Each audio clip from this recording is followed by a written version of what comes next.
Alors, peut-être que nous pourrions revenir sur ce démarrage d'année qui a été l'occasion de faire une rentrée pastorale le 16 septembre.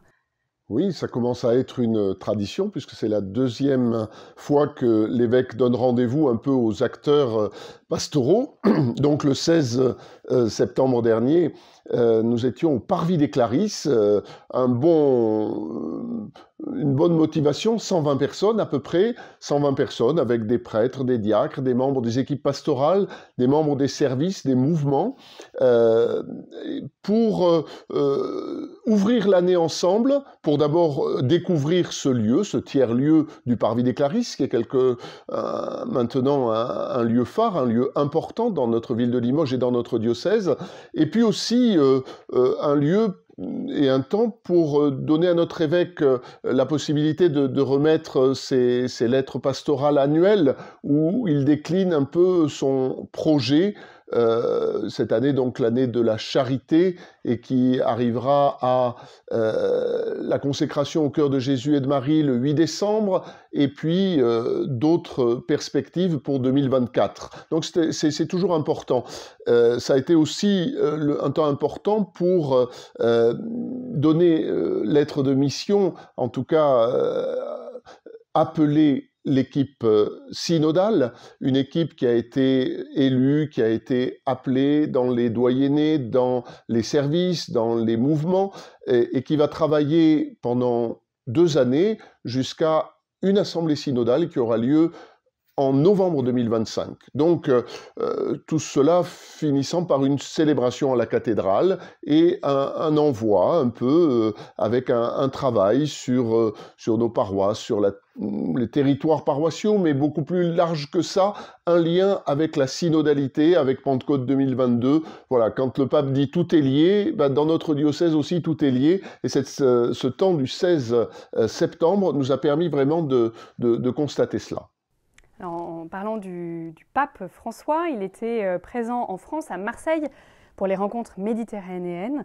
Nous avons eu 2 petites délégations dans le diocèse, les petits chanteurs du Limousin qui ont pu chanter lors de la célébration à Marseille, au stade Vélodrome, et puis une délégation de notre diocèse. Alors, quel était un peu l'objectif de cette rencontre ? Oui, alors un beau défi, hein. Beaucoup d'entre vous ont sûrement suivi sur les ondes et dans les grandes chaînes. Il m'est arrivé de prendre à droite ou à gauche, n'étant pas sur place. C'est toujours un événement quand le pape vient quelque part. Pour l'instant, le pape n'était pas venu en France, si ce n'est très rapidement à Strasbourg au Parlement, mais européen. Mais l'importance quand même d'accueillir le Saint-Père. Bon, je pense que ça a été une expérience très forte pour Monseigneur Aveline qui a été organisateur de cet événement. On n'oublie pas ce pourquoi il est venu, hein, ce bassin méditerranéen et aussi la grande question des migrants, des plus pauvres, de l'avenir aussi, quelque part de notre humanité. À chaque fois que le pape François vient quelque part, c'est pour transmettre quelque chose de fort au niveau du message évangélique. Et donc oui, on a eu la chance d'être invités, et donc à cette invitation, on a répondu. Donc les petits chanteurs de leur côté, en ayant fait aussi les passages de sélection pour faire partie des 850 choristes qui ont animé magnifiquement les célébrations sur place, et puis une petite délégation, et notre évêque qui était là aussi très heureux, je crois, de ce temps à la fois festif, mais à la fois aussi très, très profond et très, très puissant. Je pense que c'est un temps qui fera mémoire, qui sera marqué dans l'histoire non seulement de Marseille, mais aussi du lien entre le pape François et la France. Et voilà, et forcément, notre diocèse, il a vibré un petit peu, sachant qu'il avait ses représentants dans cette belle assemblée. Alors, ce même week-end, vous-même, sur le diocèse, vous avez vécu une journée de rencontre caté-famille en Creuse, à Toussaint-Croix. Qu'avez-vous vécu ? Alors oui, un très beau temps. D'abord, c'est une tradition, je crois que c'est la 17e fois consécutivement, donc depuis 17 ans, les responsables de la catéchèse de la Creuse organisent un rassemblement, soit à la fin de l'année pastorale en juin, soit au début de l'année pastorale en septembre. Et ça a été le cas avec pour thème « Faisons la paix ». un très très beau thème, très d'actualité, et des gens très motivés. Donc une belle rencontre des 6 paroisses de la Creuse, avec des ateliers, avec beaucoup d'inventivité, d'imagination, de très beaux oriflammes ont été présentés, 13 mètres de long. Ils ont descendu de la tour de Toul-Sainte-Croix. On n'oublie pas que Toul-Sainte-Croix, c'est un lieu symbolique pour nous, chrétiens du diocèse de Limoges. C'est le lieu où Saint Martial est arrivé dans notre diocèse pour porter l'Évangile. Et donc, de ce lieu-là, on a déjà beaucoup de souvenirs, mais la version de cette année, avec ce rassemblement de catéchèses, donc ils avaient choisi aussi un animateur, Steve Gernez, qui est venu animer l'ensemble avec un musicien de la journée. Un temps magnifique, c'est un point haut, hein, Toul-Sainte-Croix, et de ce point haut a vraiment régné une atmosphère de paix, une très très bonne ambiance, beaucoup de parents, enfants, grands-parents, toutes les familles qui le souhaitaient, avec une belle célébration en finale de cette journée. Donc voilà, bravo aux 6 paroisses de la Creuse qui se sont mobilisées pour ce rassemblement Faisons la paix. Une vraie démarche un peu missionnaire. Et en parlant de mission, le week-end prochain aura lieu le congrès mission à Tours. Il y en a aussi à Toulouse et dans d'autres villes, me semble-t-il.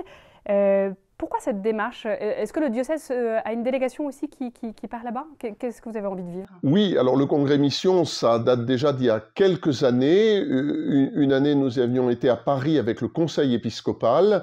Je crois que notre évêque, il est aussi très, très ouvert sur un peu toutes ces propositions. C'est-à-dire, dans ce congrès de mission, c'est un peu aujourd'hui, qu'est-ce qui marche, pourquoi ça marche, et partageons finalement nos initiatives missionnaires. À chaque fois que je m'y suis rendu, moi, à Paris, l'année dernière, il y avait une délégation et des prêtres étaient à La Rochelle. Cette année, c'est à Tours. Donc, nous y serons avec quelques prêtres et il y a aussi quelques diocésains qui se rendront soit à Toulouse, soit à Tours, puisque cette année, le congrès est non seulement à Paris, mais dans d'autres villes de province. Voilà, c'est toujours un temps fort aussi parce que il faut le 1er octobre, c'est Sainte Thérèse de l'Enfant Jésus, patronne des missions, et au début de ce mois, voilà, c'est le lancement vers une rentrée missionnaire. Donc je pense que on a tout à y gagner de voir ce qui se passe ailleurs, ouvrir un petit peu toutes ces écoutilles et se dire tiens, ben, ça pourrait nous donner des idées et ça va bien aussi dans la dynamique de notre démarche synodale.